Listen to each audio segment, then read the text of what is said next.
हमने सुना कि हुकूमत ने बाइकआउट कर दिया है। आज सुबह जब अटॉर्नी जनरल पेश हुए, उनके साथ फारूक नायक पेश हुए, उनके साथ अकरम शेख साहब पेश हुए, तो अदालत ने उनसे एक स्पेसिफिक सवाल पूछा कि हम तो मीडिया में पढ़ रहे हैं कि आपने बाइकआउट कर दिया है, तो अब आपकी क्या पोजीशन है? और तीनों ने ये कहा कि नहीं सर, ये मीडिया ने गलत रिपोर्ट किया है, हम तो बाइकआउट नहीं कर रहे, हम तो बड़ा एहतराम करते हैं जजेस का। और उसके बाद जज साहब ने कहा कि अलामिया पढ़ लें। उन्होंने कहा नहीं, अलामिया भी ना पढ़ें, उसको छोड़ें, आप जो है वो हमारे आर्गूमेंट सुने और हमारे कुछ आर्गूमेंट्स हैं। सो पहले इन 2 दिनों में या 3 दिनों में हुकूमत ने जो पोजीशन ली थी मीडिया के ऊपर कि हम बाइकआउट कर रहे हैं, ये हुकूमत उससे पीछे हट गई। उसके बाद ड्यूरिंग दी आर्गूमेंट्स उन्होंने कहा कि जी जस्टिस फायज़ ईसा साहब का जो फैसला है उसके ऊपर जो सर्कुलर आया है रजिस्ट्रार साहब का, वो दुरुस्त नहीं है, तो आप ये मुकदमा होल्ड कर दें। और तीसरी पोजीशन उन्होंने ये ली कि नहीं जनाब, आप इसके ऊपर फुल कोर्ट बना दें। तो फिर जज साहब ने ये सवाल पूछा अटॉर्नी जनरल साहब से कि आप बताइए, पहले अपना जहन क्लियर करें कि आप चाहते हैं कि ये मुकदमा पोस्टपोन कर दिया जाए या कि हम फुल कोर्ट बनाएं। उसके बाद अटॉर्नी जनरल साहब ने कहा कि उसके बाद खैर उनको जवाब भी आया कि मैंने फौरी तौर पे क्या बात करनी है। अटॉर्नी जनरल बड़ा आई मस्ट से बड़ा पढ़ा लिखा और बड़ा प्रोफेशनल लॉयर है, I have a huge respect for him, लेकिन उसको हुकूमत ने फंसा दिया एक ऐसे इन सारे लोगों ने, एमको ने पीछे मिलके उस अटॉर्नी जनरल को, और ऐसे ही बेचारा जो है उसको इतना जगहों के ऊपर मुश्किल सवाल है, उसको जवाब नहीं पता चल रहा। उन्होंने कहा आप एक तरफ कह रहे हैं कि आप मुकदमा ना सुने, दूसरी तरफ कह रहे हैं जी आप मुकदमा सुने और फुल कोर्ट बना दें। और फुल कोर्ट में फिर चीफ जस्टिस साहब ने उनको कहा कि देखें, जो जज साहबान पहले रिक्यूज कर चुके हैं वो फुल कोर्ट में आप कैसे बैठेंगे? तो अब आपकी सबमिशन ये है कि लार्जर बेंच बना दें या क्या करें?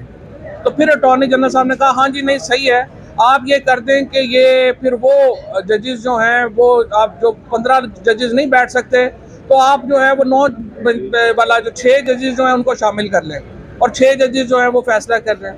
तो फिर जस्टिस मुनीब साहब ने ये कहा कि अब आप एक जहन बना के आए हमारे पास कि आप क्या चाहते हैं, कि मुकदमा रोकना है या हमने 6 जजेस के साथ केस सुनना है। हमने ये, उन्होंने कहा हम नोट कर लेते हैं। उसके बाद जो सबसे आज मैं समझता हूँ कि किसी भी हुकूमत के लिए शर्म से डूब मरने का मुकाम है कि आज 2 सेक्रेटरीज पेश हुए, सेक्रेटरी डिफेंस और सेक्रेटरी फाइनेंस।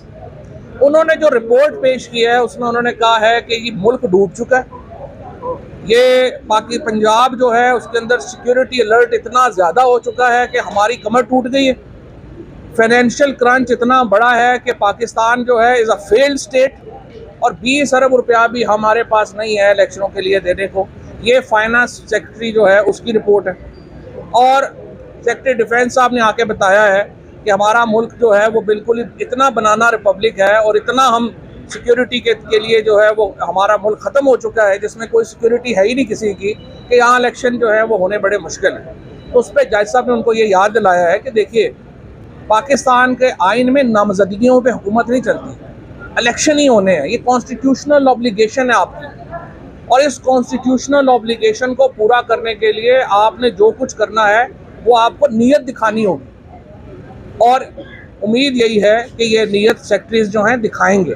ये जो आज बयानात दिए हैं ये बुनियादी तौर के ऊपर मेलाफाइडेस हैं, बदनीयती के ऊपर मबनी बातें हैं। और कोई भी हुकूमत, मैं इस हुकूमत में भी हैरान हूँ, कोई हुकूमत क्या पब्लिकली एडमिट करेगी कि हम एक फेल्ड स्टेट है और हमारा जो है कोई मुस्तकबिल नहीं है? और फिर अटॉर्नी जनरल साहब ने कहा है कि जी नहीं, अगर पूरे मुल्क में इकट्ठे हो जाएं, तो उस पर चीफ साहब ने कहा कि इकट्ठे होने में सबसे बड़ी रुकावट तो फेडरल गवर्नमेंट ही है, आप फेडरल गवर्नमेंट करवा दें इलेक्शन जो करवाना चाहते हैं। इनका कोई आर्गूमेंट नहीं है, कोई दलील नहीं है, सिर्फ नामजदगियों के ऊपर हुकूमत चलाना चाहते हैं। और मैं आखिर में जो हमारे लॉयर्स के साथ आज जो इस्लामाबाद पुलिस ने बदतमीज़ी की, जिस तरीके से इस्लामाबाद को गज़ा बना दिया गया, वकला को अंदर आने से रोका गया, मीडिया के लोगों को अंदर आने से रोका गया, मैं इसकी शदीद मजम्मत करता हूँ। फ्रांस में 35 लाख लोग जो हैं प्रोटेस्ट कर रहे हैं, किसी के ऊपर कोई तकलीफ नहीं है।